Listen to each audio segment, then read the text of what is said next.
Hello everyone, आज के इस टॉपिक में हम चोल साम्राज्य को डिस्कस कर रहे हैं। आइए शुरुआत करते हैं। देखिए, ये जो फैक्ट है एनसीईआरटी में गिवन है तो बेहद इंपॉर्टेंट हो जाता है। हालांकि ये आर्यना ने भी अपनी बुक में दिया है। कह रहा है कि कावेरी डेल्टा में मुट्टियारो नामक नाम से प्रसिद्ध एक छोटे से मुखिया परिवार की सत्ता थी। अब ये जो परिवार था उसी का नाम था मुट्टियार। बाद में वे कांचीपुरम के पल्लव राजाओं के मातहत थे। कहने का मतलब ये उनके अधीन थे, यानी कि उनके सामंत हुआ करते थे। कौन? मुट्टियार थे। उरैयूर के चोल वंश के प्राचीन मुखिया परिवार के विजयालय ने, ये जो मुट्टियार परिवार था इनका जो एक मुखिया था उसका नाम था विजयालय। उसने 9वीं शताब्दी में किसको? पल्लव राजाओं को हराकर इस डेल्टा पर कब्जा कर जमा लिया और तंजावुर शहर और निशुंभ सूदनी देवी का मंदिर वहां उसने बनवाया। अब यहाँ पे दो चीजें हमें देखने को मिलती है। ये जो चोला है या जो चोल शासक हैं, ओरिजिनली ये मुटियार नाम से प्रसिद्ध थे और एक इनके अधीन थे। ये पल्लव के अधीन हुआ करते थे, जैसे कि यहाँ पर दिख रही है, यहाँ पर। और जब विजयालय ने स्वतंत्र चोल राज्य की स्थापना रखी, यानी कि विजयालय की ने चोल की स्थापना जब की, तो उसने दो चीजें इंपॉर्टेंट करवाई थी। एक तो तंजावुर शहर में का स्थापना भी करवाई थी और दूसरी निशुंभ सूदनी देवी का मंदिर भी बनवाया था। निशुंभ सूदनी देवी यानी कि दुर्गा देवी का मंदिर, दक्षिण में उसको निशुंभ देवी कहते हैं। तो ये दो तीन चीजें हमें याद रखनी है।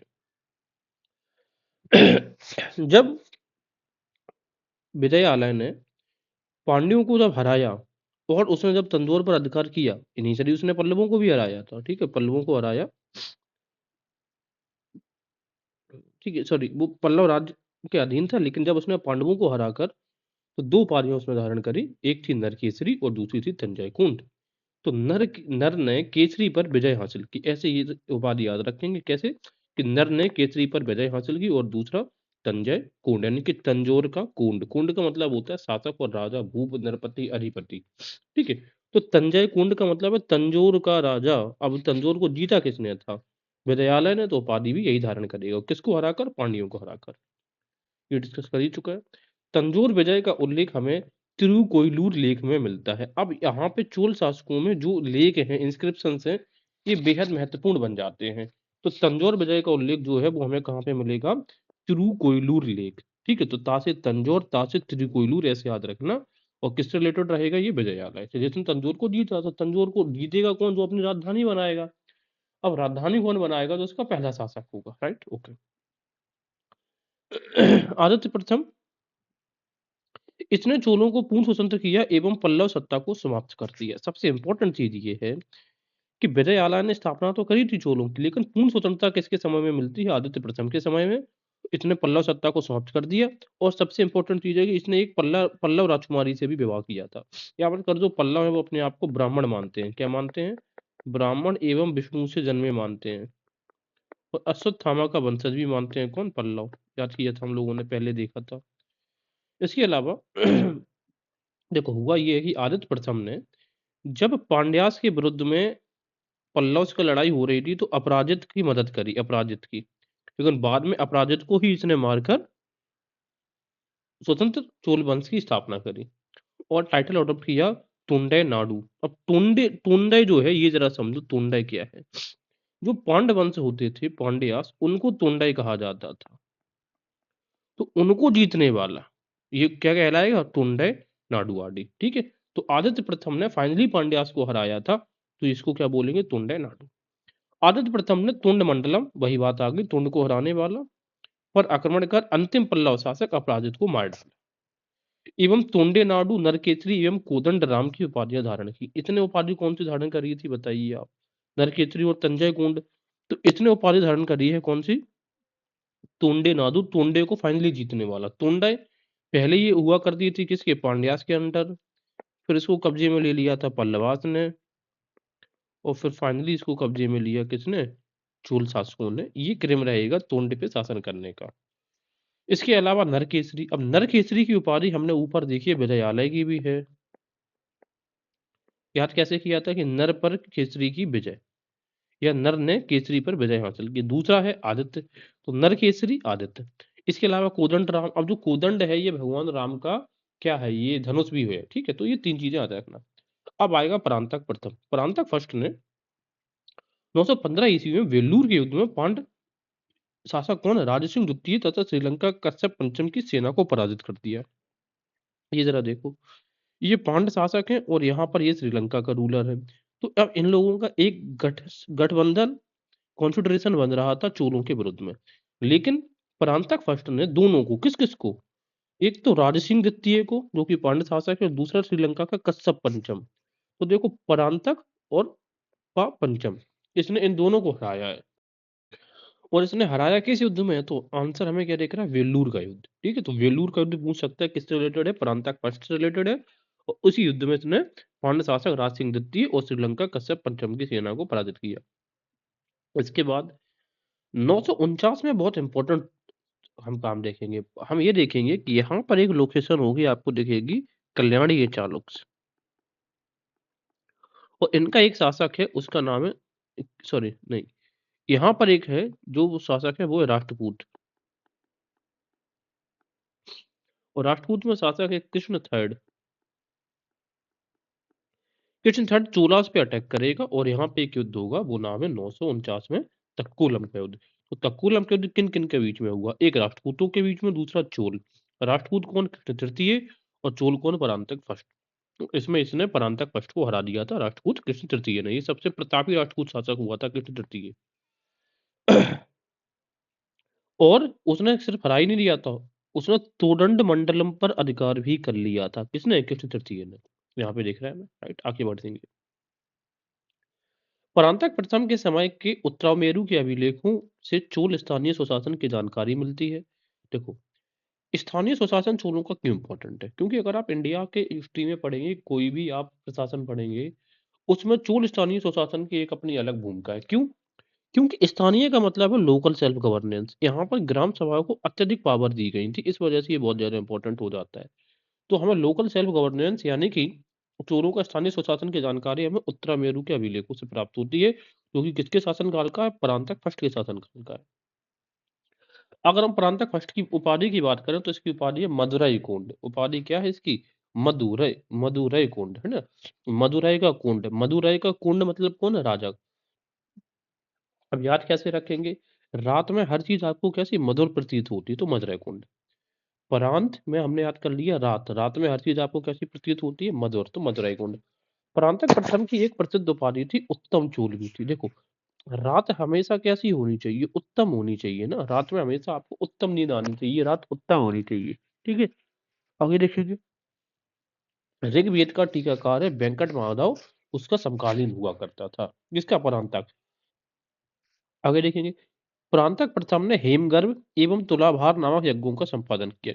अब हेम जो वर्ड है, हेम जनरली दो चीजों के लिए इस्तेमाल वर्ड होता है। एक तो सोने के लिए इस्तेमाल होता है वर्ड हिंदी में, और दूसरा भगवान ब्रह्मा के लिए इस्तेमाल होता है। तो ये यज्ञ किया, और तुलाभार नामक यज्ञों का संपादन उसी ने किया। किसने? परांतक ने। तो परांतक ऐसे याद कर लो कि रात में इसने दोनों यज्ञ किए होंगे। कौन कौन से? हेमगर्भ और तुलाभार। परांतक प्रथम के बाद गंटादित्य शासक बना, और उसके बाद अरिंजय शासक बना।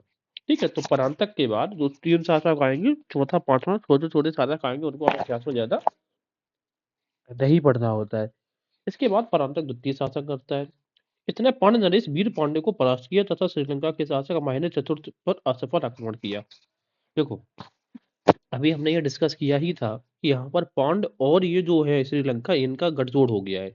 इससे पहले अगर हमने देखेंगे, तो परांतक फर्स्ट ने वेलूर के युद्ध में राज सिंह द्वितीय और कश्यप पंचम को हराया था। अब इसने भी अटैक किया। उस समय वीर पांड्य शासक है, और श्रीलंका का शासक कौन है? महेंद्र चतुर्थ है। लेकिन ये जो आक्रमण था वो असफल हो गया, इसलिए इसको सक्सेस परांतक द्वितीय को नहीं मिली। परांतक द्वितीय को कहा जाता है सुंदर चोल। अब कंफ्यूजन हमारा बढ़ जाता है, जैसे कि परांतक फर्स्ट की उपाधि थी मदुरई कोंड और उत्तम चोल। अब इसकी उपाधि कौन सी है? परांतक द्वितीय की उपाधि है सुंदर चोल। तो देखो, द्वितीय सुंदर, इसमें दादा आ रहा, तो वहां से आप कनेक्ट कर पाएंगे कि परांतक द्वितीय की उपाधि कौन सी थी? सुंदर चोल। हाँ, उत्तम चोल ने चोलों में सर्वप्रथम सोने के सिक्के जारी किए एवं राष्ट्रकूटों से टोंड मंडलम भी जीता था। तो ये क्वेश्चन बहुत पूछता है कि सर्वप्रथम सोने के सिक्के जारी करने वाला कौन चोल शासक था? तो आंसर होगा उत्तम चोल। तो सोने के उत्तम सिक्के उसने जारी किए थे। और राष्ट्रकूटों से भी टूर्नामेंटलम किसने जीता था? उत्तम ने। आगे देखेंगे।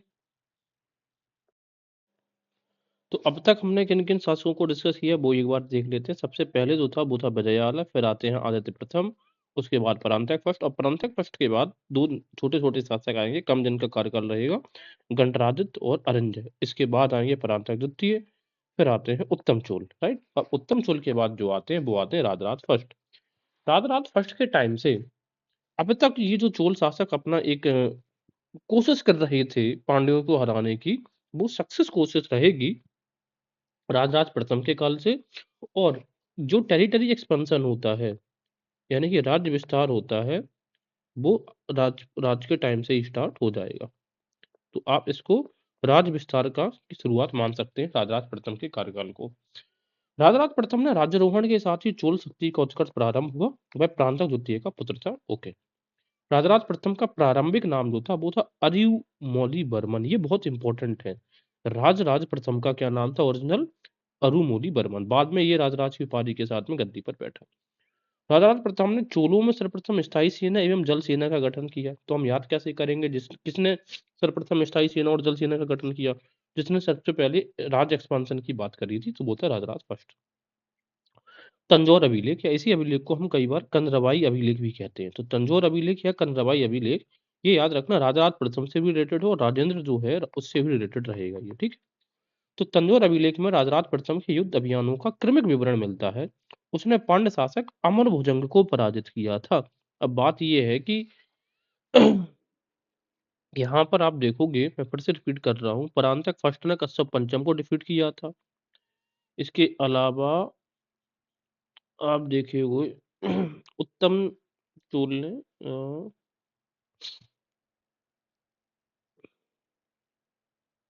हाँ, तो परांतक फर्स्ट ने कश्यप पंचम को डिफीट किया था। इसके अलावा हम देखेंगे आदित्य प्रथम ने भी पल्लवों को हरा दिया था। और अब हम यहाँ पे देख रहे हैं कि राजराज फर्स्ट ने किसको हराया था? राजराज फर्स्ट ने किसको? पांड्य शासक, उसका नाम क्या था? अमर भुजंग।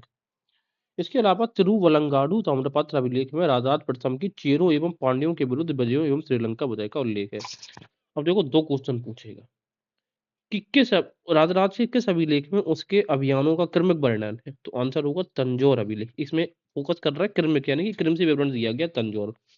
जब ये पूछेगा कि चेर पांड्य और श्रीलंका विजय का उल्लेख उसके किस अभिलेख में है, तो वो आंसर होगा तिरुवलंगाडु ताम्रपत्र अभिलेख में। तो दोनों चीज हमें याद रखना, तंजौर का साधारण अभिलेख है, जबकि तिरुवलंगाडु का ताम्रपत्र अभिलेख है।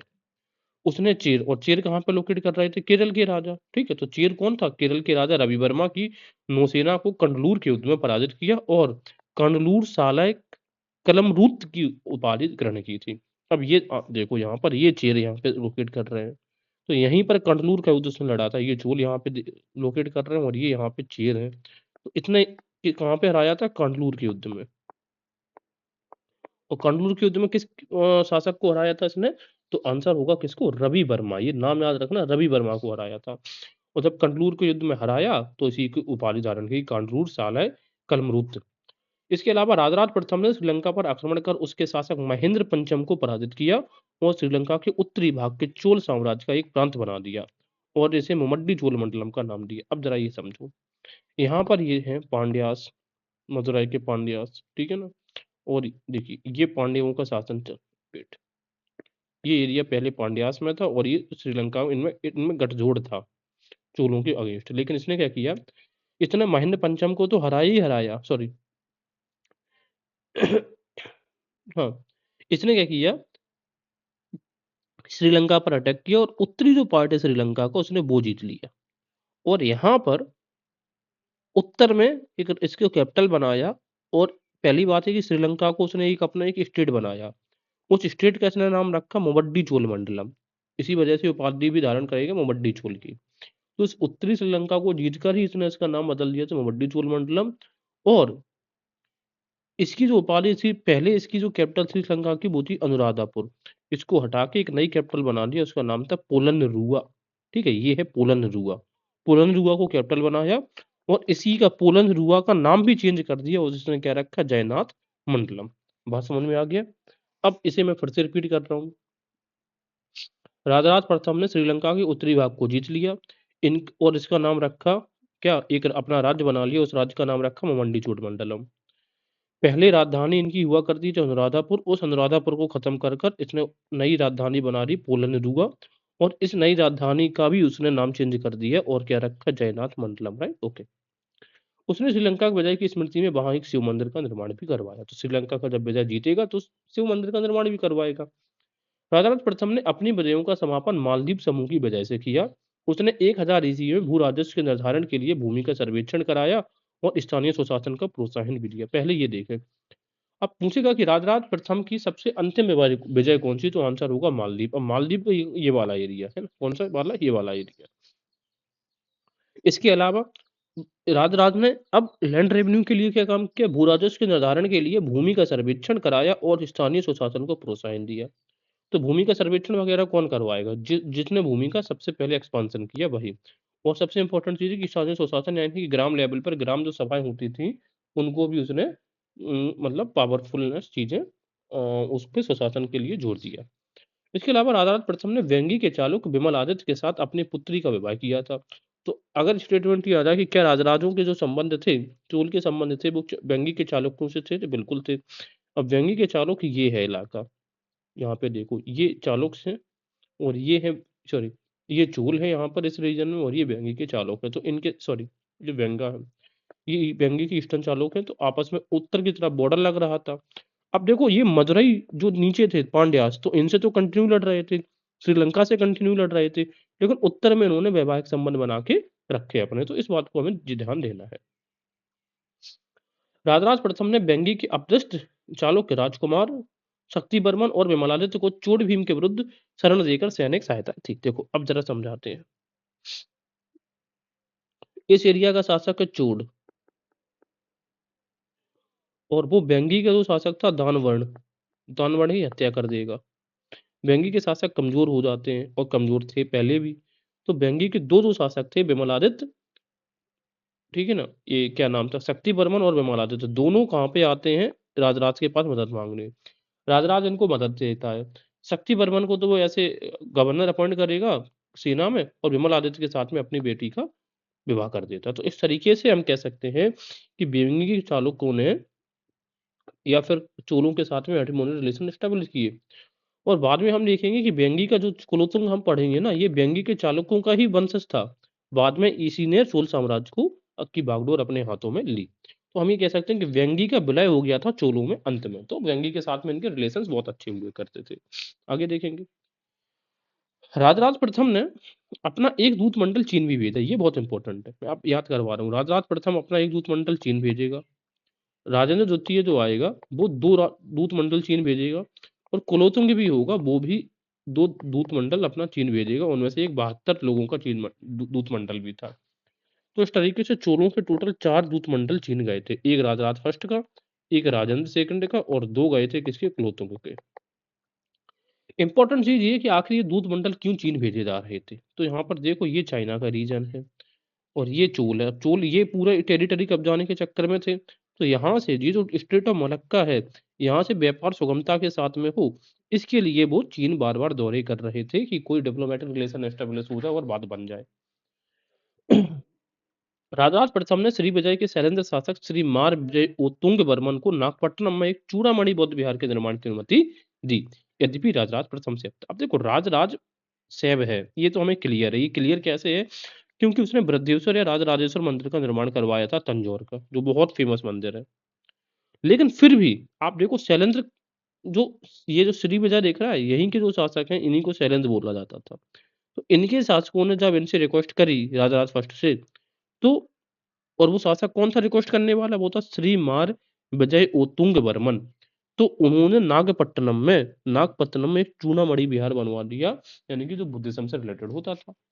तो हम याद कैसे करेंगे कि चूड़ामणि विहार नागपट्टनम में किसने बनवाया। तो याद करने का तरीका ये कि जिसने बृहदेश्वर या राजराजेश्वर मंदिर बनवाया, उसने चूड़ामणि बौद्ध विहार का निर्माण भी कराया। बात समझ में आ गई है, ओके।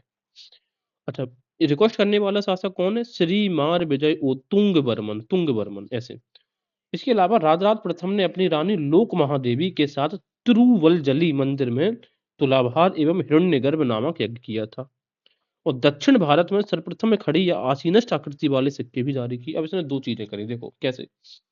अब दिमाग में कैसे बैठाना, राजराज ने ये श्रीलंका के उत्तर पार्ट को भी जीता। इसके अलावा चूड़ामणि बिहार भी बनवाया। जब ये सब करवा लिया उसके मन को तब भी सैटिस्फैक्शन नहीं मिला, कुछ कमी तो रह ही गई है। तो उसने सोचा कमी क्या है? कमी यही है कि उसने कोई अभी कर्मकांड धर्म का कोई काम नहीं किया। तो उसने फिर क्या किया, अपनी पत्नी जो थी उनकी नाम क्या था, रानी लोक महादेवी। यही पूछ सकते हैं कि रानी लोक महादेवी किसकी वाइफ थी, स्टेटमेंट में दे सकते हैं। उसके साथ तिरुवलजली के मंदिर, अब मंदिर का नाम क्या है, तिरुवलजली के मंदिर में तुलाभार एवं हिरण्यगर नामक यज्ञ किया।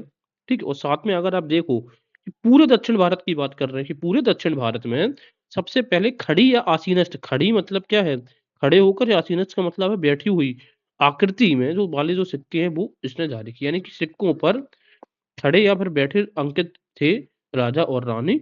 इस प्रकार के सिक्के जारी करने वाला भी शासक कौन है, राजराज फर्स्ट। आई होप ये चीजें हमें क्लियर हुई होंगी। ग्राम सभाओं एवं स्वशासित निगमों द्वारा सार्वजनिक धन के दुरुपयोग को रोकने हेतु उसने हिसाब के जांच पड़ताल की व्यवस्था की। तो इससे पहले उसने, हमने क्या बताया था, भूमि के सर्वेक्षण की भी इसने व्यवस्था की थी। भूमि का सर्वेक्षण, भूमि के सर्वेक्षण के अलावा हिसाब किताब की जांच पड़ताल भी कौन करेगा, राजेंद्र करेगा, सॉरी राजराज।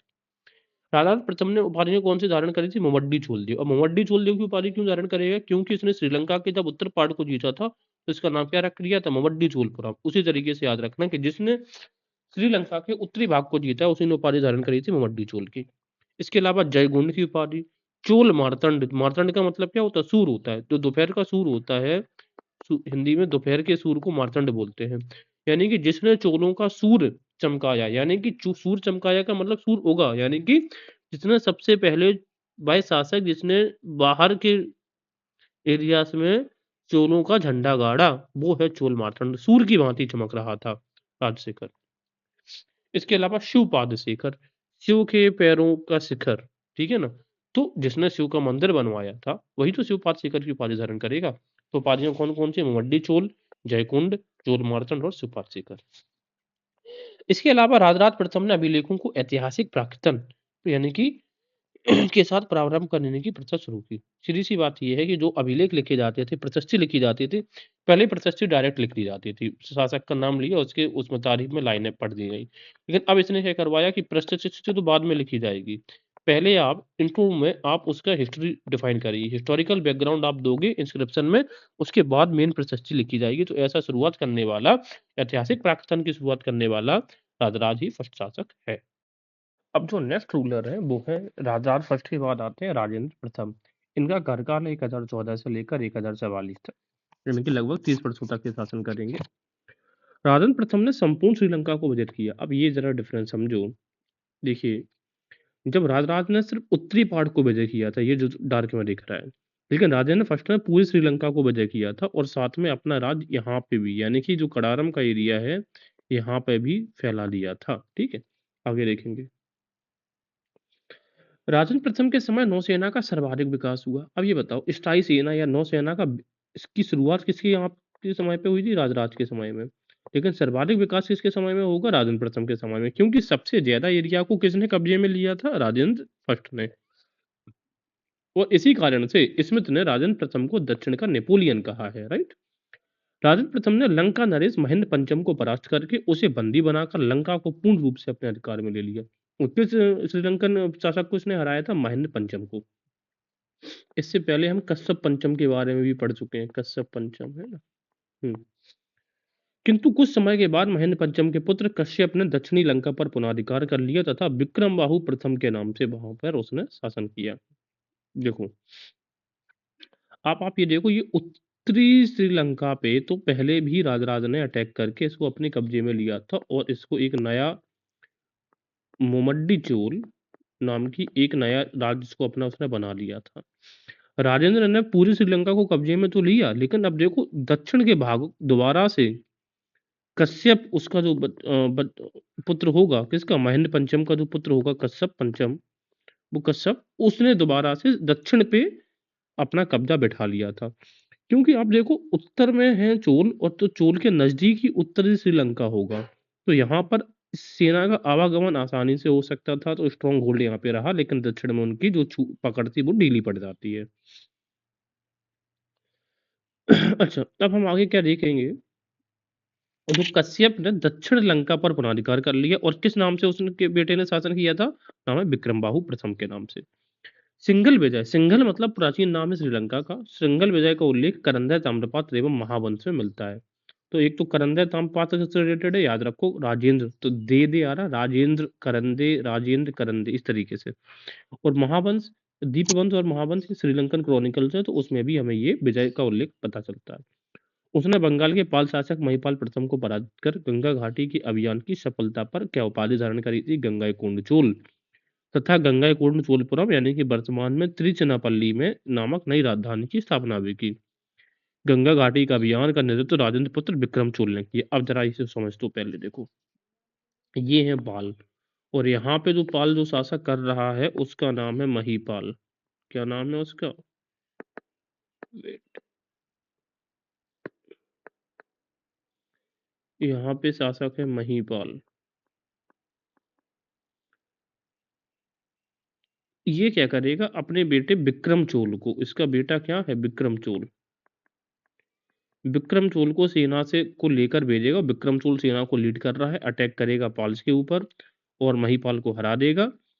तो अब ये बताओ, ये जो पाल है, यहाँ पर गंगा नदी बहेगी कि नहीं बहेगी बंगाल के रीजन में?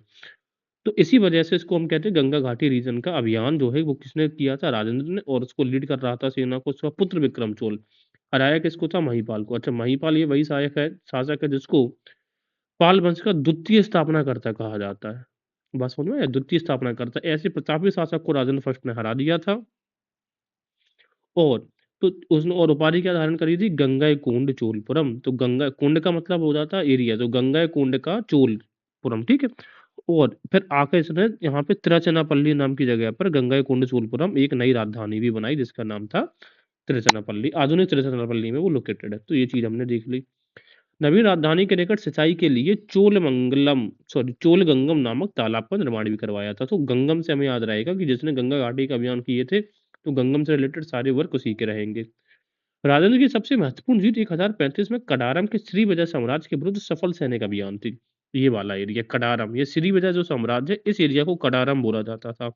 और यहाँ पे जो जिनका शासक था, जिन साम्राज्य का, जिन राजवंशों का, उनको हम श्रीविजय बोलते थे। तो उसने हमें याद करना कि राजेंद्र फर्स्ट ने एफटी जो सबसे ज्यादा डिस्टेंट पॉइंट्स हैं, जैसे कि उत्तर में बहुत दूर तक उसने अटैक्स करके जीत हासिल करी, दक्षिण में श्रीलंका को कब्जे में ले लिया था, और आप देखोगे इस पूरे एरिया को उसने कब्जे में ले लिया था। आगे देखेंगे। और ये कटारम पे उसने शासन कब किया था? लड़ाई कब लड़ी थी वहां की? 1035 में। चोल जहाजी बेड़े ने बंगाल की खाड़ी को पार कर कटारम के श्रीविजय नरेश संग्राम कुलोतुंग बर्मन को पराजित किया। हराया किसे था? संग्राम को। उसने संग्राम किया था, ठीक है। वह कटारम सहित 12 द्वीपों पर अधिकार किया। उसमें कौन कौन से थे? जावा था, सुमात्रा और मलाया पर उस समय किसका शासन हुआ करता था? श्रीविजय साम्राज्य का। कंबोडिया यानी कि आज का काम्बोज के खमीर राजा ने उसे उपहार भेंट कर अपना मित्र बना लिया। अब कंबोडिया कहाँ पर है? समवियर यहाँ पर है, ठीक है। ये देख रहा है खमीर, ये कंबोडिया, ये देखिए लोकेशन, ये खमीर कंबोडिया, अंगकोर वाट। तो अंगकोर वाट के साथ में उसने लड़ाई ना लड़के, जो कंबोडिया का शासक था वो बहुत चतुर था, उसने उसके साथ में क्या, उसको उपहार देकर, गिफ्ट्स देकर उसको मित्र बना लिया। तो उसने कैसे कहा होगा मित्र बना के कि come to my home Cambodia, come to my home, my friend come to my home. Srivijaya साम्राज्य के विरुद्ध राजन चोल के अभियान का उद्देश्य भारतीय व्यापारियों के मार्ग में चीन से व्यापार में आ रही बाधाओं को दूर करना था। तो श्रीविजय साम्राज्य के विरुद्ध भाई मेन चीज ये है कि इस एरिया को आकर इसने कब्जे में क्यों लिया? तो द मेन फैक्टर इज कि ये यहाँ पर हमें मलक्का का स्ट्रेट दिखता है। तो चीन से जो व्यापार होता था, यहाँ पर कोई प्रॉब्लम ना हो, या जो प्रॉब्लम आ रही थी उसको रिजोल्व करने के लिए मेन पर्पज जो इनका था वो था ट्रेड को लेकर।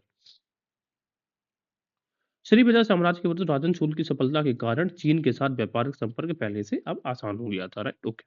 राजन प्रथम ने इस उपलक्ष्य में कडारकोंड एवं कटाहरीपति की उपाधि धारण करी। देखो, कडारकोंड क्या है? ये कडारम का एरिया है, तो कडारम पर इसने विजय हासिल करी तो उपाधि भी धारण करेगा कडारकोंड की। और कटाहरीपति का मतलब है ये जो द्वीप है, यहाँ पे छोटे छोटे जो आइलैंड्स है, इनको कटाह द्वीप बोला जाता था, कटाह द्वीप। तो उपाधि भी धारण करेगा कटाधिपति, ठीक है। तो कटार, सॉरी, ये कटार कुंड और कटाधिपति दोनों उपाधि कौन धारण करेगा? राजेंद्र।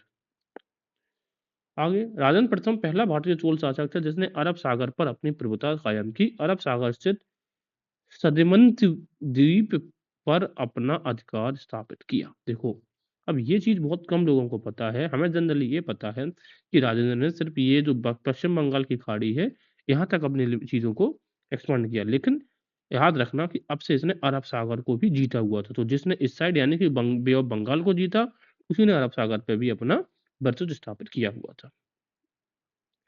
राजेंद्र प्रथम के समय बंगाल की खाड़ी चोलों की झील कहलाती थी, नो डाउट। राजेंद्र प्रथम ने 2 बार व्यापारिक दूतमंडल चीन भेजे और मुख्य कारण क्या था? व्यापार के पर्पज़ से। इससे पहले हमने देखा कि राजराज फर्स्ट ने भी एक दूतमंडल चीन भेजा था और बाद में कुलोत्तुंग 2 दूतमंडल अपने चीन भेजेगा। राजेंद्र प्रथम ने एक वैदिक कॉलेज की भी स्थापना की जिसके कारण पंडित चोल कहलाया। ठीक है, देखो राजेंद्र और पंडित ऐसे लिखो। तो दोनों में नाना आ रहा है ना, तो राजेंद्र की उपाधि थी पंडित चोल। अब पंडित चोल कौन? तो पंडितों का काम क्या था? वैदिक कॉलेजों में पठन पाठन का काम था या नहीं था? बिल्कुल। अब दूसरा, राजेंद्र प्रथम ने एक वैदिक गंगईकोंड चोलपुरम मंदिर भी बनवाया था। It's okay. राजेंद्र प्रथम ने पांड्यों व चेरों पर भी आक्रमण कर अपने अधीन करने के बाद अपने पुत्र, उनके पुत्र का क्या नाम था? राज अधिराज प्रथम को पांड्य प्रदेश का वायसराय यानी कि महामंडलेश्वर नियुक्त किया और उसे चोल पांड्य की उपाधि दी। अब जरा ये देखो, चोलियों का जो राज्य है वो पांड्यों का, पांड्य इसी एरिया में रहते थे और यहीं पर उसने अपने एरिया को जीता। ये पांड्यों को भी हरा कर और अपॉइंट कैसे किया था? अपने बेटे को। बेटे का नाम क्या था? राज अधिराज। और पुत्र राज अधिराज को उपाधि क्या दी? चोल पांड्य, यानी कि चोल भी है पांड्य भी, यानी कि ऐसा चोल जो पांड्यों पे शासन कर रहा है। तो ये उपाधि राज अधिराज प्रथम की थी। चोल पांड्य उपाधि किसकी? राज अधिराज प्रथम की है। राजन प्रथम के वालंगाड़ू एवं कंदरबई अभिलेखों से उसकी उपलब्धियों की जानकारी प्राप्त होती है। तो जो तिरुवलंगाड़ू और जो कंदरबाई तंजौर अभिलेख हैं, ये राजराज से भी रिलेटेड है और राजेंद्र फर्स्ट से भी रिलेटेड है। ठीक है, कंदरबाई या तंजौर में जो राजराज है, इसकी क्रमिक विजय जो लड़ाइयाँ हैं उसका हमें वर्णन मिलता है और तिरुवलंगाड़ू से इसकी श्रीलंका का जो विजय थी उसका हमें वर्णन मिलता है। राजराज के बारे में बात करें, राइट। अब आएगा गद्दी पर नया शासक जिसका नाम है राज अधिराज फर्स्ट। ये करेगा शासन 1044 से लेकर 1052, यानी कि लगभग आप कह सकते हैं 8 वर्षों का शासन है, शॉर्ट स्पान ऑफ टाइम है। देखेंगे हमें ये पता है कि इसके पिता ने, जिसका नाम था राजेंद्र फर्स्ट, उसने जब ये चोल पांड्य की उपाधि अपने बेटे को दी थी, क्यों दी थी? क्योंकि पांड्यों पर शासन करने के उपलक्ष्य में। तो ये शुरुआत से ही इसको आप ये कह सकते हैं उस चीज में बहुत ज्यादा एंगेज हो गया कि किस तरीके से हम पांडवों का जो गठबंधन है लंका के साथ बना है उसको तोड़ें। जो चीर और पांडवों का गठबंधन बना था लंका के साथ, उसको तोड़ने की बात ये बार बार कर रहा था।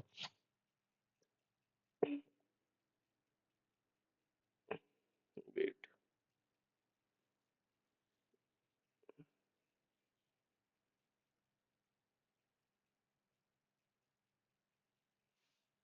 अब ये आप देखो, थोड़ा सा मैपिंग अगर आप देखोगे, ये वाला पार्ट, यहाँ पर ये चेर शासन कर रहे थे, ये चेर का इलाका, ये पांड्यास और श्रीलंका। तो ये लोग एक गठबंधन बना के चोलों के विरुद्ध में लड़ाई लड़ रहे थे। राज का मुख्य लक्ष्य यही था कि किस प्रकार से ये जो 3 लोगों का गठबंधन है इसको हम कैसे तोड़ा जाए। और उसने इसमें सफलता प्राप्त भी की। तो अगर ये पूछा जाएगा कि भाई कौन सा चोल शासक था जिसने चेर पांड्य तथा लंका के गठबंधन को तोड़ने में सफलता प्राप्त की, तो आंसर होगा राज अधिराज। अधिराज का मतलब ये होता है राजाओं का भी राजा। राज अधिराज प्रथम ने चालुक्य नरेश सोमेश्वर प्रथम को धान्यकटक तथा पुंडूर के युद्ध में पराजित किया तथा कल्याणी विजय कर कल्याणी में ही राज्याभिषेक करवाया। अब जरा ये चीजें आज समझो जरा पहले। यहाँ पर है पश्चिमी चालुक्य। तो मैंने क्या बताया था कि चालुक्यों ने वेंगी के चालुक्य, सॉरी, चोलों ने वेंगी के चालुक्य के साथ में तो मैट्रिमोनियल रिलेशन एस्टेब्लिश कर लिए थे। याद करो, शक्ति वर्मन और विमल इसके इनके यहाँ पे चोलों के यहाँ पर आए थे और राजराज ने इनको एक्सेप्ट भी किया था। लेकिन जो पश्चिमी के चालुक्य हैं, यहाँ पर शासक है सोमेश्वर। कौन है? सोमेश्वर फर्स्ट। सोमेश्वर फर्स्ट चालुक्य के ऊपर अटैक करेगा। अब जरा इसे समझते हैं। सबसे पहले जब राजाधिराज का शासन था तो सोमेश्वर फर्स्ट ने, राजाधिराज के साथ लड़ाई हुई तो राजाधिराज ने सोमेश्वर फर्स्ट को 2 बैटल में हराया, एक धानेकटक और पुंडूर के युद्ध में। तो कई बार पूछ सकता है कि बैटल ऑफ धानेकटक या पुंडूर कहाँ पर है, किसके साथ में हुई है, किनके मध्य हुआ है? तो आंसर होगा राजाधिराज और सोमेश्वर। सोमेश्वर फर्स्ट चालुक्य है और राजाधिराज क्या है? चोल है। इसमें क्या किया, धानेकटक और पुंडूर के युद्ध में हराया भी। और सबसे इंपॉर्टेंट बात है, जब चोल यहाँ से यहाँ पे लड़ेंगे तो पश्चिमी चालुक्य हार गए थे, तो पश्चिमी चालुक्य की राजधानी क्या थी? कल्याणी थी। तो कल्याणी में ही इसने राजाधिराज ने अपना राज्याभिषेक किया था। वहां समझ में आया? राइट। इसके बाद क्या हुआ? सोमेश्वर फर्स्ट ने कुप्पम का युद्ध लड़ा 1052 में, और कुप्पम के युद्ध में राजाधिराज मारा जाता है। ये सबसे इंपॉर्टेंट एस्पेक्ट था इसका। तो युद्ध भूमि में ही सोमेश्वर राजाधिराज को कुप्पम के युद्ध में मार देता है। लेकिन कहानी खत्म नहीं होती। तो क्वेश्चन पहला बनेगा कि युद्ध भूमि में मारा जाने वाला कौन चोल शासक था? तो आंसर होगा राज अधिराज। युद्ध भूमि में ही जब राज अधिराज की डेथ हो जाती है, तो युद्ध भूमि में ही अपना राज्याभिषेक करवाएगा राजेंद्र द्वितीय। ये भी प्रतापी था, जैसे उसके राजेंद्र फर्स्ट प्रतापी था, वैसे ये प्रतापी शासक था। और ये 1000 सोमेश्वर को फिर ये सक्सेसफुली क्या करेगा? रिटायर्ड करेगा, पीछे ढकेल देगा। राजेंद्र सेकंड लेकिन राजाधिराज के युद्ध का बदला लेगा कब? 1062 में सोमेश्वर के ऊपर दोबारा से अटैक करेगा। और इस बैटल को कहा जाता है बैटल ऑफ कुटल संगम। कुटल संगम के युद्ध में सोमेश्वर मतलब लड़ने के लिए आ नहीं पाया था, स्वास्थ्य खराब था, इस वजह से इसने तुंगभद्रा नदी में डूबकर अपनी जान भी दे दी थी। किसने?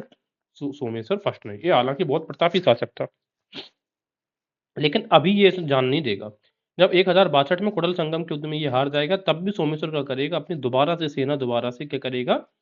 रीइंफोर्स करेगा। और अब की बार में लेकिन जो शासक आया था वीर राजेंद्र, इसके नाम में ही दिख रहा है वीर। तो वीर एकदम वीरता का परिचय देते हुए दोबारा से एक battle of second battle of Kudal Sangam लड़ा जाएगा 1068 में, और इसमें फाइनली सोमेश्वर फर्स्ट को हरा दिया जाता है। इसमें सोमेश्वर फर्स्ट तबीयत खराब होने की वजह से लड़ने नहीं आ पाया, और ग्लानिवश इसने तुंगभद्रा नदी में डूबकर अपनी जान दे दी थी। तो ये कुछ इंपॉर्टेंट चीजें हमने डिस्कस करी। तो हम कैसे देखेंगे राज अधिराज को? राज अधिराज के बारे में अगर हम बात करेंगे, तो ये ऐसा व्यक्ति था जिसके पिता ने इसको पहले से ही पांड्यों का क्या अपॉइंट कर दिया था? चोल पांड्य की उपाधि देकर पांड्यों का गवर्नर अपॉइंट कर दिया था, महामंडलेश्वर। तो जब ये पांड्यों का गवर्नर अपॉइंट हो गया, तो शुरुआत से यानी कि अपने यंग एज में ही ये विधि को देखने लगा कि किस प्रकार से यहाँ पर जो 3 लोगों का जो कॉन्फेडरेसी है, संघ है, इसको खत्म किया जाए। और चूंकि ये अर्ली एज में ही वहां की पॉलिटिक्स को समझ गया था, इस वजह से इसने सक्सेसफुली इनकी संगठन को खत्म भी कर दिया। और जब इनके संगठन को खत्म कर दिया, यानी कि नीचे तो ये सक्सेस हो ही गया था, तो फिर इसने उत्तर की ओर यानी कि उत्तर पश्चिम की ओर भी अटैक किया, और सोमेश्वर जो था उससे लड़ाई लड़ी, और उसको भी इसने हराया। किसमें? बैटल ऑफ धानकटक एवं पुंडूर में। और कल्याणी में ही पूछेगा कि कल्याणी में ही अपना राज्याभिषेक करवाने वाला व्यक्ति कौन है? राजाधिराज।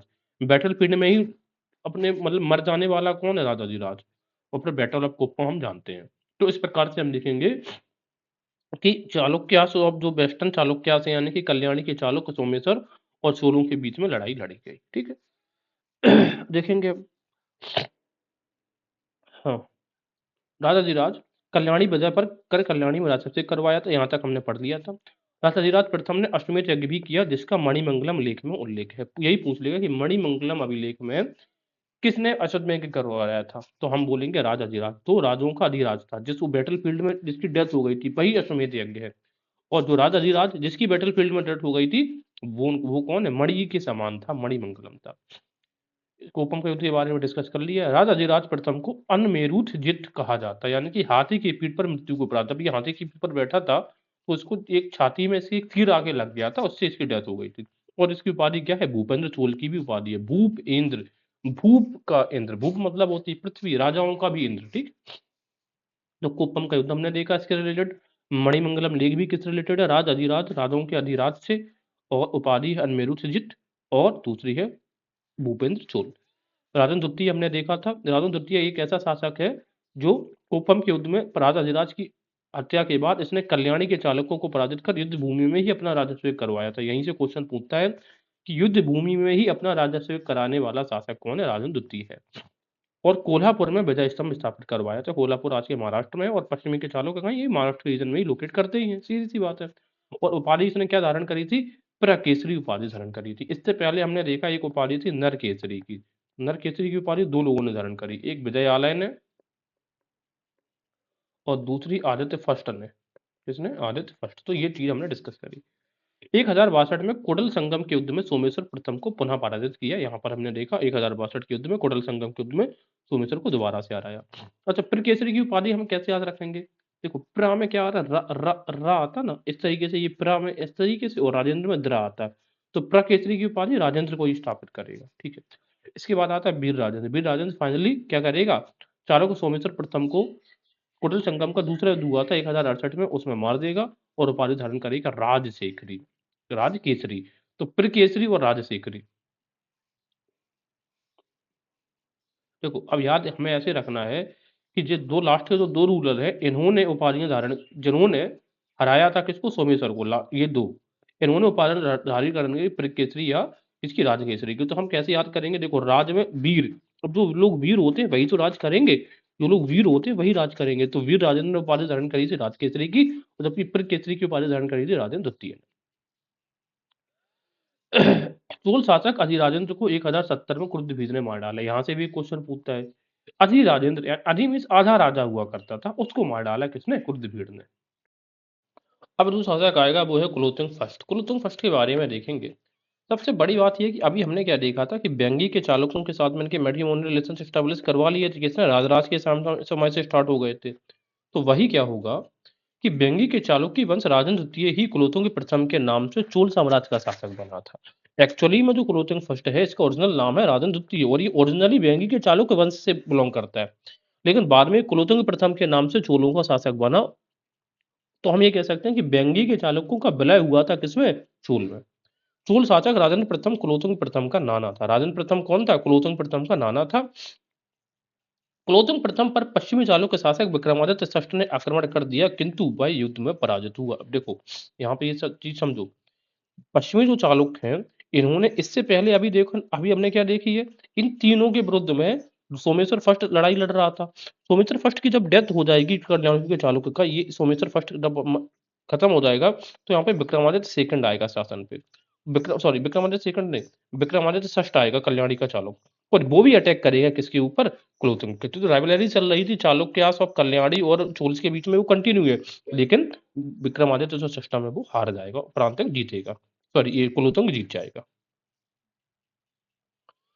कुलोत्तुंग प्रथम ने चोल शासक राजेंद्र द्वितीय की पुत्री मधुरांतकी से विवाह किया। बस सर्वाधिक समय तक शासन करने वाला चोल शासक बना था। ये बहुत इंपॉर्टेंट फैक्ट है।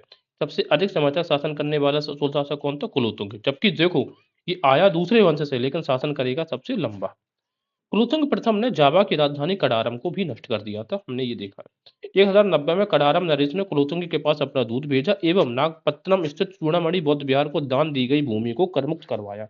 अब जरा ये समझो, नागपत्तनम में चूड़ामणि बौद्ध विहार बनवाया किसने था, राजराज ने। हमने कैसे याद किया था कि जिसने कांची वो तंजौर का मंदिर बनवाया था, उसी ने नागपट्टनम में बौद्ध विहार बनवाया था। लेकिन जब ये पूछे कि बौद्ध विहार को जो भूमि दान तो दी गई थी, लेकिन उस पर टैक्स लगता था, तो ये रिक्वेस्ट करी गई कि उस पर टैक्स हटा दिया जाए। तो ये किसके शासन काल में हुआ, ये कुलोत्तुंग के शासन काल में। तो कुलोत्तुंग ने उस भूमि पर जो टैक्स लिया जाता था उसको माफ कर दिया। दोनों में अंतर है, बनवाया किसने और भूमि को कर माफ किसने किया, अंतर है दोनों में। कुलोत्तुंग प्रथम के समय में श्रीलंका के राजा विजय बाहु ने अपनी स्वतंत्रता घोषित कर दी, लेकिन इसके बावजूद भी देखो, इससे पहले हमने क्या देखा कि श्रीलंका पर विजय हासिल कर ली थी। राजराज और राजेंद्र ने लड़ाइयां लड़के श्रीलंका पर विजय हासिल कर ली थी। तो कुलोत्तुंग फर्स्ट के टाइम पे क्या हुआ, यहाँ पे श्रीलंका के शासक अपने आप को इंडिपेंडेंट घोषित कर देंगे। लेकिन फिर भी आप देखेंगे कुलोत्तुंग फर्स्ट इनके साथ में मैट्रिमोनियल रिलेशन एस्टेब्लिश कर लेगा। इसके बावजूद भी कुलोत्तुंग प्रथम ने अपनी पुत्री का विवाह श्रीलंका के राजकुमार, क्या नाम था, वीरप्पू रूमाल के साथ कर दिया। तो अब हम याद कैसे करेंगे इस चीज को कि अब देखो, जिनके पूर्वजों ने इस कप को कब्जाया था श्रीलंका को, उनको दर्द होना चाहिए था, लेकिन ये तो दूसरे वंश से आया था, तो उसको क्या फर्क पड़ता है, वो स्वतंत्र हो भी जाओ तो कोई उसको फर्क नहीं पड़ रहा था। इस वजह से उसने अपने मैट्रिमोनियल रिलेशन एस्टेब्लिश कर दिए। चोल नरेश राजा द्वितीय व कुलोत्तुंग द्वितीय की प्रशंसा तमिल देव के रूप में की जाती है। दो लोगों को तमिल देव कहा गया है, यानी कि तमिल देव की उपाधि किसे किसे कहा गया है, एक तो राजराज द्वितीय को कहा गया है, और दूसरा कुलोत्तुंग द्वितीय, दोनों द्वितीय द्वितीय है, ठीक है। कुलोत्तुंग फर्स्ट नहीं, कुलोत्तुंग द्वितीय। उसने राजराज प्रथम की तरह भूमि को दो बार पुनः सर्वेक्षण करवाया। इससे पहले हमने क्या देखा था, राजराज ने भूमि का सर्वेक्षण करवाया था, और दूसरा सर्वेक्षण किसने करवाया है दूसरी बार, कुलोत्तुंग फर्स्ट ने। राजराज ने भूमि का सर्वेक्षण करवाया था और जांच भी करता था, है ना, रेवेन्यू की जांच भी करता था। उसने व्यापार की प्रगति में बाधक चुंगियों तथा तटकरों को समाप्त किया, जैसे कि उसने बहुत ज्यादा जो चुंगी कर था, जो तटकर था, उसको समाप्त किया था। उसी तरीके से इसने ये चूड़ामणि बौद्ध विहार को दान दी गई भूमि को पे भी कर हटा दिया था। इसी वजह से इसको संगम तविर्त चोल, यानी कि करों को हटाने वाला ये कहा जाता है। तो संगम तविर्त चोल किसकी उपाधि है, तो कुलोत्तुंग फर्स्ट की और उपाधि क्यों है, क्योंकि उसने बहुत सारे करों को हटा दिया था। 1177 में उसने 72 व्यापारियों का एक व्यापारिक शिष्टमंडल चीन भेजा था। इससे पहले याद रखना कि एक दूत मंडल राजराज ने भेजा है, राजेंद्र ने 2 दूत मंडल भेजे हैं, कुलोत्तुंग ने 1 भेजा। तो इस तरीके से चोलों के काल में टोटल 4 दूत मंडल चाइना गए हैं। 4 से 4, 4 से चाइना और 4 से चोल भी होता है। उसके शासक काल में मलय प्रायद्वीप के साथ चोलों के सुदृढ़ व्यापारिक एवं सांस्कृतिक संबंध रहे। मलय प्रायद्वीप क्या है? मलेशियन जो पेनिनसुला है वहां के। क्लोजिंग प्रथम के स्वर्ण सिक्कों पर उसकी कुछ उपाधियां जैसे कि कटय कुंड चूलन और मलय कुंड चूलन, तो ये 2 उपाधियां याद कर लो। कटय कुंड चूलन, मलय कुंड चूलन। कार से कटय और मां से मलय और क्लोथिंग फर्स्ट की। अपने शासन के अंतिम वर्षों में कुलोत्तुंग प्रथम ने कलिंग के विरुद्ध 2 बार अभियान किया। उसके द्वितीय कलिंग अभियान का उल्लेख कलिंगुत्तुपुरणी नामक महाकाव्य में मिलता है और इसका लेखक कौन है? जैन गोंदार है। तो कलिंगुत्तुपुराण का लेखक कौन है? जैन गोंदार है। अब आप ये देखोगे कलिंग जब अब कलिंग ये है, ये वाला जो एरिया दिख रहा है कलिंग, तो कलिंग पर भी इसने अटैक किया है, ठीक है। पर ये कलिंग दिख रहा है, ये वाला एरिया है कलिंग की ये। तो कलिंग पर, तो कलिंग का आक्रमण राजराज ने भी किया था, राजेंद्र ने तो किया था ना, जब अपने बेटे विक्रम चोल को उसने भेजा था विक्रमादित्य चोल को, है ना। तो वो कलिंग पर भी कासे कलिंग कासे कुलोत्तुंग है। तो कलिंग पर आक्रमण करने वाला कौन है? कुलोत्तुंग है। कलिंग पर आक्रमण करने वाला कौन है? कुलोत्तुंग फर्स्ट है। कुलोत्तुंग प्रथम के समय में अदियर कुन्नलर ने शिल्पादिकरम पर टीका लिखी थी। बहुत ज्यादा इंपॉर्टेंट फैक्ट नहीं पूछा जाता है, हाँ। और कुलोत्तुंग प्रथम जो था वो प्योर सेवाइट था, यानी कि कट्टक शैव समर्थक था। इसी वजह से बैठो सुधारक रामानुज को कुलोत्तुंग प्रथम के कारण श्रीरंगम छोड़ना पड़ा था। इनको प्रोसिक्यूट किया गया, अत्याचार किया गया, और रामानुज जो कि वैष्णव धर्म से रिलेटेड थे, उन्होंने श्रीरंगम को छोड़ दिया। और फिर रामानुज ने मैसूर के जो होयसाल शासक था विट्टिक विष्णुवर्धन, उनके यहाँ पे शरण ले ली थी। ठीक है, नाम क्या था? होयसाल के शासक विट्टिक विष्णुवर्धन। पहले ये जैन हुआ करते थे और बाद में इन्हीं के रामानुज के प्रभाव में आकर इन्होंने विष्णु मतलब ये वैष्णव हो गए थे। अच्छा, विट्टिक हो गया था विष्णुवर्धन। रामानुज का जो है वो क्या है? विशिष्टाद्वैत है, विशिष्टाद्वैत, इस दर्शन को इन्होंने क्या जन्म दिया था। कुलोत्तुंग प्रथम के गढ़वाल शासक गोविंद चंद्र से राजनीतिक संबंध थे। अब ये बताओ, जो गढ़वाल थे शासक, वो 2 की पूजा करते थे। एक तो इनके लक्ष्मी वाले सिक्के भी मिले और दूसरा ये सूर्य पूजा करते थे। तो गढ़वालों से सूर्य पूजा ले ली थी किसने? कुलोत्तुंग ने। तो इसी उन्हीं से गढ़वालों से प्रेरित होकर इसने भी अपने यहाँ पे सूर्य पूजा स्टार्ट करवाई थी। पूछ सकते हैं कि किस चोल शासक ने सूर्य पूजा स्टार्ट करवाई थी? कुलोत्तुंग फर्स्ट ने। किससे प्रभावित होकर? गढ़वालों से। वह शैव मतावलंबी था। उसने चिदम्बरम मंदिर तथा श्रीरंगम की समाधि का संवर्धन करवाया। तो जो शैव मतावलंबी होगा तो वही क्या करेगा? श्रीरंगम के मंदिर, चिदम्बरम का जो शिव मंदिर है उसको और बढ़वाया था, यानी कि और कंस्ट्रक्शन उसमें ऐड करवाया।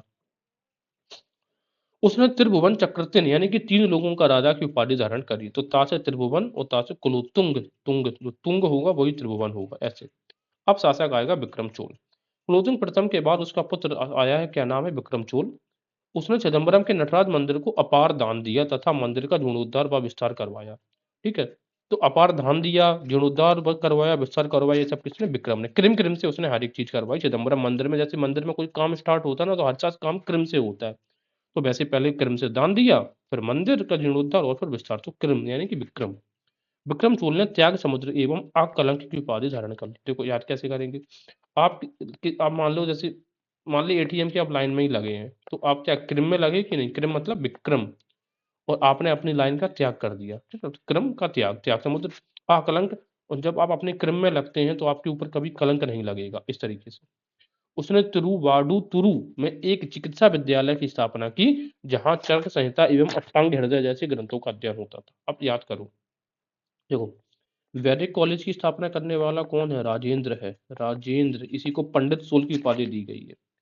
लेकिन चिकित्सालय की स्थापना करने वाला कौन है? कौन है? विक्रम। तो आप ये बताओ, जब चिकित्सालय जाते हो तो वहां पे क्रिम क्रिम से लग के अपनी पर्ची कटाते हैं कि नहीं? तो विक्रम ने चिकित्सालय की स्थापना करी थी। कहाँ पे? तिरुवाडुतुरु में। तिरुवाडुतुरु में विक्रम सोल का पुत्र हुआ, उसका नाम क्या था? कुलोत्तुंग द्वितीय। ये कट्टर शैव था तथा इसने गोविंद राज की प्राचीन वैष्णव मूर्ति को समुद्र में फेंकवा दिया था। जैसे कुलोत्तुंग फर्स्ट था, उसने श्री रामानुजाचार्य को बाहर निकाल लिया था श्रीरंगम से, उसी तरीके से गोविंद राज की मूर्ति, गोविंद मतलब भगवान श्री कृष्ण हो गए ना, उनकी मूर्ति को समुद्र में फेंकवा दिया था। कमल हासन की मूवी इसके ऊपर बनी है। यह प्रतिमा चिदम्बरम के नटराज मंदिर के प्रांगण में स्थित थी, वहां से उसने उखाड़ के फेंकवा दिया समुद्र में। रामानुज ने गोविंद राज की मूर्ति को समुद्र से निकलवा कर तिरुपति में स्थापित करवाया और गोविंदराज की यह मूर्ति लंबे समय के बाद यानी कि काफी समय के बाद कहाँ विजयनगर के रामराय ने उसको पुनः मूल स्थान पर स्थापित करवाया था। कहाँ पे? चिदम्बरम के नटराज मंदिर में। तो अब मैं क्वेश्चन पूछ रहा हूँ, आप आंसर करें। गोविंदराज की मूर्ति को किसने फुकवाया था? कुलोत्तुंग द्वितीय ने। दोबारा से उसको स्थापित किसने करवाया था? रामराय ने। कहाँ पर? दोबारा से चिदम्बरम के नटराज मंदिर में। क्या ये पूछ सकते हैं कि गोविंदराज की मूर्ति जो थी वो ओरिजिनली किस मंदिर में थी? वो चिदम्बरम के नटराज मंदिर में थी। इसी वजह से तो उसने फुकवा दिया था। क्यों? क्योंकि ये शिव का कट्टर फॉलोअर था। कुलोत्तुंग द्वितीय ने चिदम्बरम के नटराज मंदिर के निर्माण कार्य को पूर्ण करवाया था। ठीक है, चिदम्बरम का नटराज मंदिर किसने कंप्लीट करवाया था? कुलोत्तुंग द्वितीय ने। कुलोत्तुंग द्वितीय के बाद राजराज द्वितीय तथा राज अधिराज द्वितीय ने शासन किया था। ये दोनों, पहले राजराज आएगा फिर राज अधिराज द्वितीय भी आएगा। राजराज द्वितीय की चोल साहित्य में मुक्तिमल कुत्तेलयन यानी कि तमिल का संरक्षक कहा गया है। मुक्तिमल किसको? राजराज को। तो राजाओं राज के राज से मुक्ति मिलनी चाहिए, तो राज के राज से मुक्ति मिलनी चाहिए। कुलोत्तुंग तृतीय ने त्रिभुवन में कंपारेश्वर मंदिर का निर्माण करवाया था। तो कहा से कुलोत्तुंग तृतीय, कहा से कंपारेश्वर, है ना। और त्रिभुवन है तो 3 ने करवाया था। इसके बाद राजा तृतीय भी शासक बनता है। कुलोत्तुंग तृतीय ने मदुरा में एक विजय स्तंभ स्थापित करवाया था। किसने? कुलोत्तुंग तृतीय। तो कुलोत्तुंग तृतीय की 2 अचीवमेंट्स हो गई हैं। एक है कंपारेश्वर का टेम्पल और दूसरा विजय स्तंभ। कहाँ पे? मदुरै में। तंजौर लेख में चोल कुलोत्तुंग तृतीय के समय पड़े अकाल का वर्णन। यही क्वेश्चन पूछा गया है कि किस चोल शासक के समय में अकाल पड़ा था। तो आंसर हमारा क्या होगा? कुलोत्तुंग तृतीय। कुलोत्तुंग, कुलो के सामने अकाल, काल कुलोत्तुंग ऐसे याद रखेंगे। वो भी कैसे? 3-3 अकाल पड़े तो अकाल पड़ा। इस वंश का अंतिम शासक हुआ राजेंद्र तृतीय। ये बहुत इंपॉर्टेंट नाम हो जाता है। राजेंद्र तृतीय लास्ट शासक था। इसके बाद चोल पांड्यों के अधीन हो गए थे और चोल राज्य का होयसाल एवं पांड्यों में भाषण हो गया। देखिए, चोलियों ने किसको, मतलब किसकी जगह ली थी बताइए आप? पल्लव की या पांड्यास की? यहाँ पर मैंने आपको शुरुआत में बताया था कि ये शुरुआत में पल्लवों के अधीन थे। किसके? पल्लवों के सामंत थे। इसको मैं आप जरा समझा दे रहा हूँ आपको। पहले पल्लव आए उसी एरिया में, पल्लव के बाद आते हैं चोल। और चोलों का जब राज्य डिवाइड होगा तो ये 2 एरियाज में होगा। एक तो होयसाल में, होयसाल, और दूसरा पांड्यास। तो यहाँ से क्वेश्चन, तीनों से क्वेश्चन पूछेगा कि पल्लवास को रिप्लेस किसने किया? चोल्स ने। चोल्स किसके सामने थे? पल्लव्स के। और चोल किन 2 राज्यों में बटा था? होयसाल में और पांड्यास में। मदुरै के पांड्य। चोल काल में सर्वाधिक जो महत्वपूर्ण लेख है वो गजराज तृतीय का तिरुवेंदीपुरम लेख। तो तिरुवेंदीपुरम किसका है? गजराज। गज मतलब होता है हाथी, हाथी की बिंदी, वेंदी हाथी, गजराज यानी कि हाथी कोई वेंदी लगाए, बिंदी लगाए, ऐसे याद रख सकते हैं। चोल राज्य पेन्नार एवं वेल्लारू नदियों के मध्य स्थित था। वेलूर का हमने युद्ध भी पढ़ा था, है ना। और वेलूर का युद्ध किसने लड़ा था? परांतक ने। चोल काल में सबसे बड़ा दान पत्र करंदे राजेंद्र प्रथम का। तो करंदे, करंदे, इंदे और राजेंद्र, इस तरीके से याद रखेंगे। चोल शासन में कावेरी नदी पर बांध बनवाने एवं नहर बनवाने का उत्तरदायित्व किसका हुआ करता था? ग्राम सभा का हुआ करता था। राजा का ये मुख्य काम नहीं था। हालांकि अगर आप देखोगे अग्नि पुराण में ये मुख्य कारण बताए, मतलब वन ऑफ इम्पोर्टेंट ड्यूटी बताई गई है राजा की कि सिंचाई का प्रबंध करना। लेकिन उसमें चोल काल में जो लोकल एडमिनिस्ट्रेशन था, जो ग्राम प्रशासन था, उसको बहुत ज्यादा पावर थी। इसी वजह से वो ये नहर और ये बांध बनवाते थे नदियों पर। चोल शासक राजा प्रथम, राजेंद्र प्रथम एवं कुलोत्तुंग प्रथम कलिंग वजह से संबंधित रहे हैं। तो काशी कलिंग, काशी कुलोत्तुंग तो हमें याद है। इसके अलावा 2 जो सबसे प्रतापी राजा रहे जिन्होंने अपना एरिया एक्सपांड किया है, राजराज प्रथम और राजेंद्र प्रथम। ये भी